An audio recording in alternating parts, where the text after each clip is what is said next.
bem-vindos de volta. Hoje eu quero falar para vocês uma dica na hora de preparar o balanço patrimonial.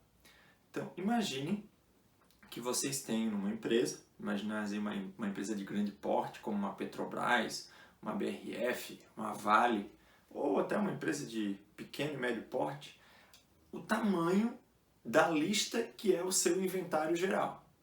Uma Petrobras da vida, somente uma plataforma lá de exploração de petróleo. Se for para fazer uma lista de tudo que existe lá, eu imagino que deva dar milhares de itens, milhares de páginas.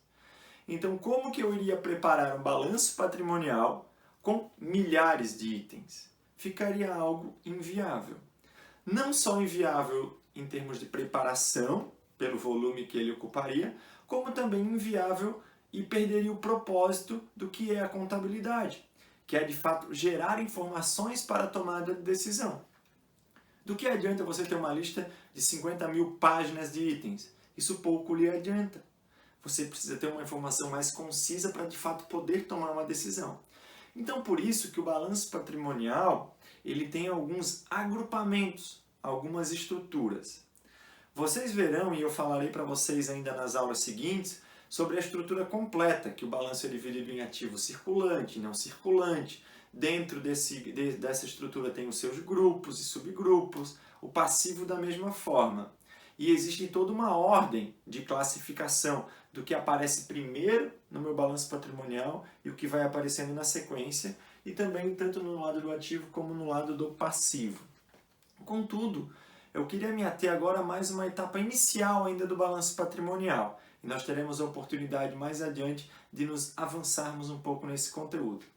Então imaginem aqui a título de exemplo que eu tenho um inventário patrimonial preparado e eu tenho aqui os itens dinheiro em espécie, R$45 mil, duplicatas a receber do João, R$2.000, duplicatas é um direito que eu tenho. Então eu vendi para o João, e o João está me devendo, eu emito um documento chamado uma duplicata e o João precisa me pagar.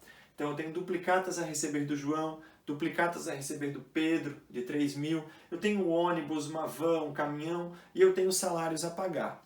Então todos esses itens aqui estão no meu inventário. Relembrando, já fiz uma análise de item por item e todos eles atenderam aos requisitos para serem classificados como um ativo e como um passivo, que isso é de extrema importância.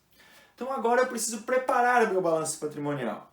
Aqui eu tenho apenas 7 itens e eu poderia tranquilamente colocar os 7 itens no meu balanço patrimonial.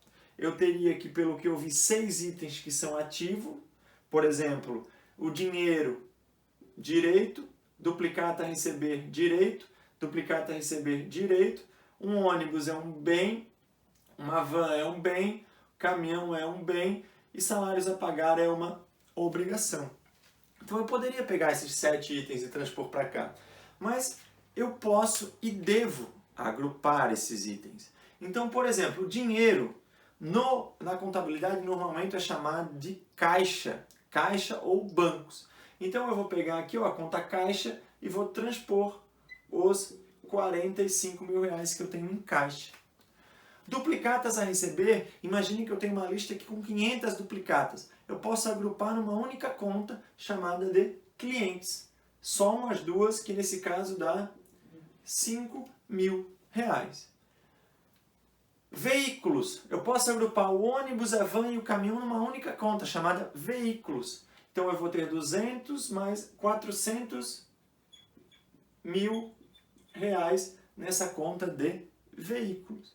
Então, o meu ativo, ele tem um valor total de R$450 mil, que são os veículos, clientes, mais a conta caixa. E no meu passivo, eu tenho a conta salários com R$50 mil. Então, lembrando, qual que é o meu patrimônio líquido? É o meu ativo, R$450 mil, menos o meu passivo, que vai dar o meu patrimônio líquido. Então, o meu ativo de 450 mil, menos o meu passivo de 50 mil, vai me dar o meu PL de 400 mil.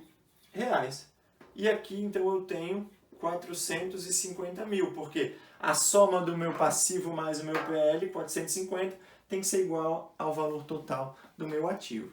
Então esse agrupamento ele é de extrema importância para que a gente consiga, de uma forma muito mais concisa, prestar informações ao usuário da informação contábil, ao usuário contábil, né?